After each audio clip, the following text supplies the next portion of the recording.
મોટી બા એ બધું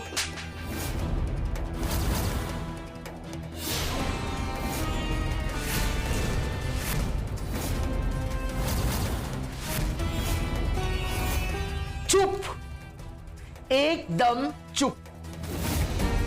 પહેલાથી જ ઘણી બધી સ્ત્રીઓનું જીવન બગાડ્યું છે તે. હવે બગાડવામાં બાકી શું છે? અનસુયા બહુ તૂટી ગયા છે. પોખરાજ આવું શું કામ કર્યું તે? મારા કારણે. તારા એટલે તે કહ્યું પોખરાજને? હા કહ્યું, કારણ કે એ લોકો એ જ લાયક છે. અરે પરી, તું નાની છે, તું નાદાન છે, પણ પોખરાજ તું તો સમજદાર છે ને. મોટી બા આ બધું મેં મારા બાળકો માટે કર્યું છે. અરે પોખરાજ, બાળકોની જીદમાં એટલા પણ આંધળા ના થઈ જવાય કે આપણે શું કરીએ છીએ સાચું છે કે ખોટું છે આપણે એ જ ભૂલી જઈએ. અનસુયા વહુના જીવનમાં પહેલાથી જ બહુ બધું બગડેલું છે. એમને એકમાત્ર આશા હતી એ તારી, કે તું ઘરમાં આવીને બધું ધીમે ધીમે ઠીક કરી દઈશ. પણ તારા ઘરમાં પાછા આવવાથી શું થયું? આ ઘર નથી રહ્યું, કુરુક્ષેત્ર બની ગયું છે. અરે પોતાના જ પરિવારના સભ્યો સામ સામે થઈને એકબીજાને નીચા દેખાડવા મથ્યા છે. ઓખરા શરમ નથી આવતી તને? આ રીતના કેસમાં તમે બે નિર્દોષ વ્યક્તિઓને સજા આપી છે. ઓલરેડી અનસુયા આંટી અને આન ઘણું બધું ભોગવી ચૂક્યા છે, અને આ બધું કરીને તમે એમને વધારે દુખી કરી રહ્યા છો. પરી, તે પહેલેથી જ અયાન અને અનસુયાબેન સાથે બહુ જ ખરાબ વર્તન કર્યું છે. આ બધું કરીને તું એમના મનમાં નફરત વધારી રહી છે. મને થોડી ખબર હતી કે ઘરના બધા જ એક થઈ જશે. અરે તું કેમ આવી થઈ ગઈ છે? સરગમ, તું કેમ આવી થઈ ગઈ છે? હું ફક્ત ન્યાયના પક્ષમાં છું. સરગમ, તું અન્યાયને ન્યાય સમજી રહી છે. તું મારે શું કરવાનું? તું જેવું વિચારે છે એવું નથી પરી. સરગમ, ક્યારેક તારા માટે હું કેટલી ઇમ્પોર્ટન્ટ હતી, ને અત્યારે તું મને જ સમજાવે છે.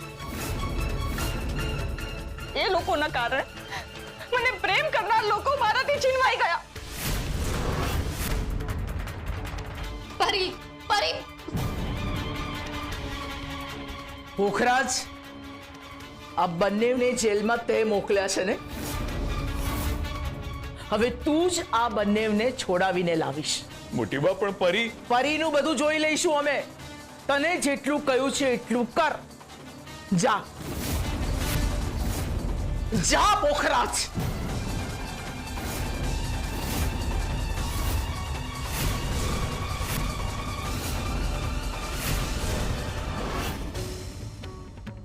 ખબર નહીં મારી માં ક્યાં હશે.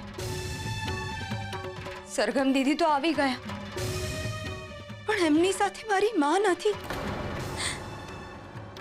સાહુકારે કહ્યું હતું કે મારી માં સરગમ દીદી સાથે છે, પણ એમની સાથે નથી તો પછી મારી માં ગઈ તો ગઈ ક્યાં?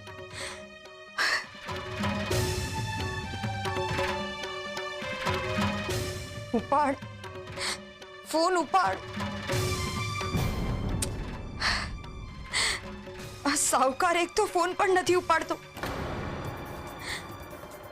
ખબર નહીં મારી માં ગઈ ક્યાં હશે.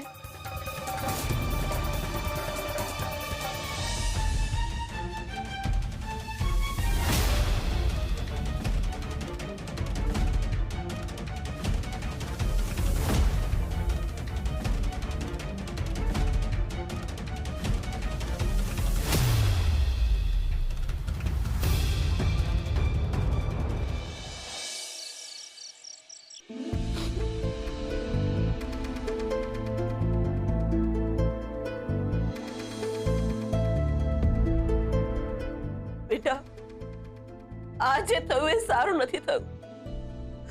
મારા કર્મોની સજા તું પણ ભોગવી રહ્યો છે. મમ્મી, મને ખબર નહોતી કે પોતાના હકની લડાઈ આટલી અઘરી બની જશે.